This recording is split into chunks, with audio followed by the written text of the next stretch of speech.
Coach Gruden's really good at finding film on all these guys. All right, guys, questions for Derek? So you, David, dropped it to the news. You, John, are neighbors, next door neighbors, or same block neighbors, or what's it gonna be?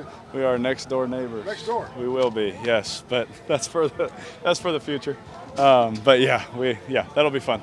Hopefully a lot of knocks on the door. Maybe we can carpool. You know, that'd be good for us. Is that a good fences make good neighbors type situation? Oh yeah, we might knock down the fence and just make it one. So we'll see.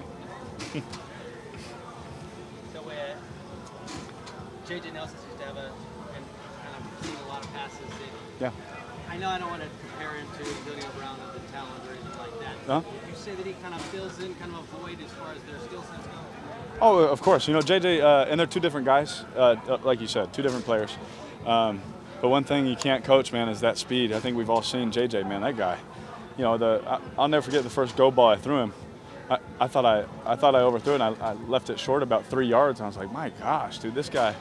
You know, everyone says he's fast, but every day, you know, that's a legit 4.2. You know, and you know, watching him run, not only go routes, but I was really not shocked, but surprised in how well his route running was, short and intermediate. Usually those fast guys with longer strides, those short routes are kind of harder for him. Those quick bursts and turns, which is a lot of Coach Gruden's offense. You've got to be a good short area route runner.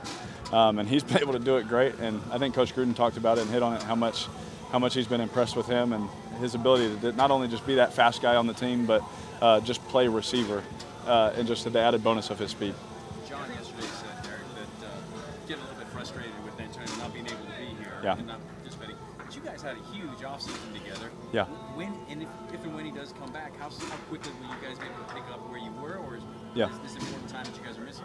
You know, you think like every rep that you miss is important time, right? That's how I've always looked at it. You know, we wish, the healing process of, whatever's going on will be fast, right? You know, we want it to be fast, but at the same time, you can't, rush things for training camp when you have, a season and hopefully a playoff run to think about, right? And so, the trainers know way more than any of the players know. We just know that when he does show up, we can't wait, welcome with open arms, and hopefully he's healthy and just ready to hit it running. But like you said, we had so much time in the off season. We spent a lot of time at my house throwing. We spent hours upon hours throwing. So there is chemistry, there's development. I'm used to throwing him a ball. It won't be brand new when he shows up. It'll just be more on him and the details of the routes, getting out and doing it, correcting it on film, and going and fixing it the next day. Those kind of things.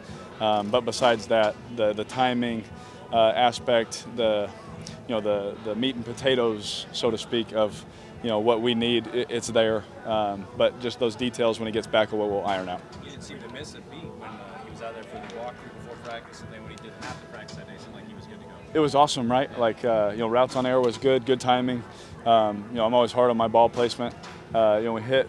We wish we hit the go route on LJ, but then we hit another go route. We hit a deep corner route. So. Like we said, some of those timing, it's there, but we just want to be 100%, strive for that.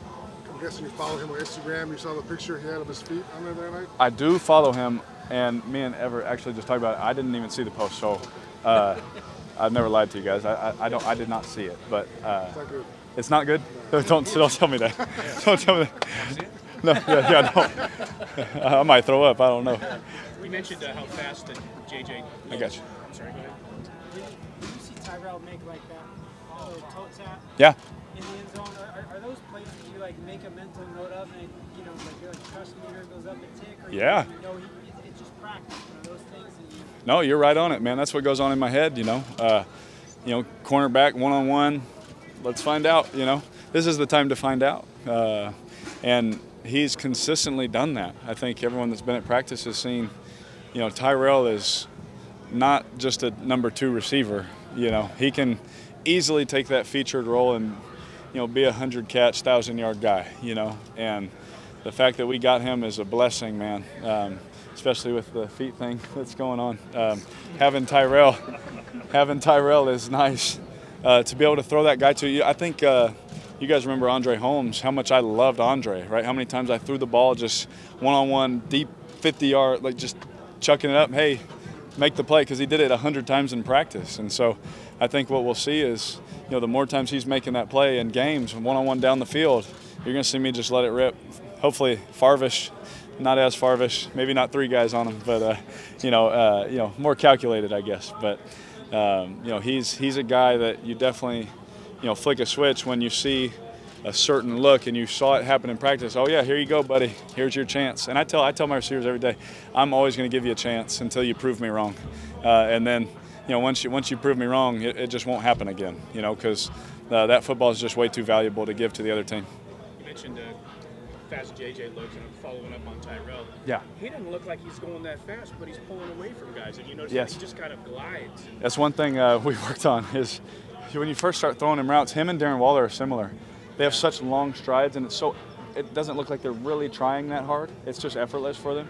And the first couple balls you throw them are behind them, and you're like, that doesn't even make sense. But then you turn the film on, and you see the kind of ground he's covering, and that's where you can tell, like, man, that guy can move. And like you said, it doesn't look like he's running that fast, but no one else is catching him. It reminds me of Devontae Adams, to be honest with you. My man Devontae, everyone said, oh, he's not that fast and all these things. I've never seen the guy get caught, he just leaves people. And same thing with Tyrell, similar. That guy can go. A couple more. Talk about your receivers. What have you seen from Keelan Doss? I love Keelan. I think we've seen him, make some spectacular catches over the last few days, and he's been a guy that obviously I'm throwing timing routes too down in the tight red zone where windows are like this, and he's making plays. I think the thing for Keelan, and it's with any rookie, this is not a knock on Keelan, is the simple plays. He drops a simple ball on the sideline. All he's just trying to do is trying to get the ball, and he's trying to make the next play, right? And his mindset is right. I think as the game slows down for him, just making those simple plays, because we know he can play. We know he's a good receiver in this league. He's making these diving, twisting, jumping catches in between guys, and it's been awesome. I think for him it'll just be consistency. The best ones are the ones that can consistently do the little things right every day. And so he'll have a spectacular play or 2 or 3, and then he'll have one play where you're like, oh, come on, man, you got to do it like this. But again, that's not alarming. He's a rookie. I sit there and look at him and say, wow, he's going to be a good one. Joint practices with the Rams coming up. What do you hope to get out of those? Yeah, again, it's good to go against a different scheme. I really enjoy it, and especially when it's 2 really professional teams that aren't, trying to prove their manhood or to prove their toughness to each other. Obviously, football's a physical game, but when there's just fights and brawls, I think that's pointless. But when you can get good physical, hard, fast work against a different scheme, that kind of stuff's invaluable. Honestly, I think it's more valuable than a preseason game. If I'm just going to be honest, doing these joint things, and you get different situations, a 3rd down situation, get some Coach Phillips stuff, and you get 1st and 10 versus this personnel, and you get this look and that look and different blitz patterns and things like that. You're getting more reps, and it's way more valuable than a preseason game to me. Derek, you're one of the longest running guys on the team now. And I'm curious, in your first year, did you overlap with Dick Romanski and Nick McGivern, or did you not? No, I just when I got here it was Bob, Adam, and Mo. And you've worked with Bob, has designed cleats for you, I think. Oh yeah. Can you just talk a little bit about his artistry and also just what he, I'm sure you interact with a lot of. Oh yeah, Bob's a wizard. I'm like, hey Bob, I'm not the artist kind of type, so I'll just tell him, hey, I got this kind of idea, and then I said, these are the colors I want, just have fun. And every time I open the box, I'm like, bro, that is unbelievable. Like, he's got a real gift when it comes to that. So I let him do all my stuff, even like little pad adjustments. I'm like, hey, I really want an extra thing, like kind of right here, obviously in my back area, for those of you that remember. And he can just whip something up and sew it in, and it looks like it actually belongs there. You know what I mean? It's not a patchwork kind of job. So he's a special guy, and I love that we have him. Last one, guys. All set? How are the DBs looking? I mean, you got to trying to complete passes. Yes. How do you think are the Raiders' defensive back?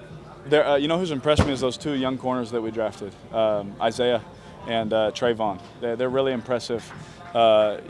Usually when you get young corners, I'm like, okay, it's routes on air. I'm just going to pick on them all day, kind of a thing. And those guys have been competitive.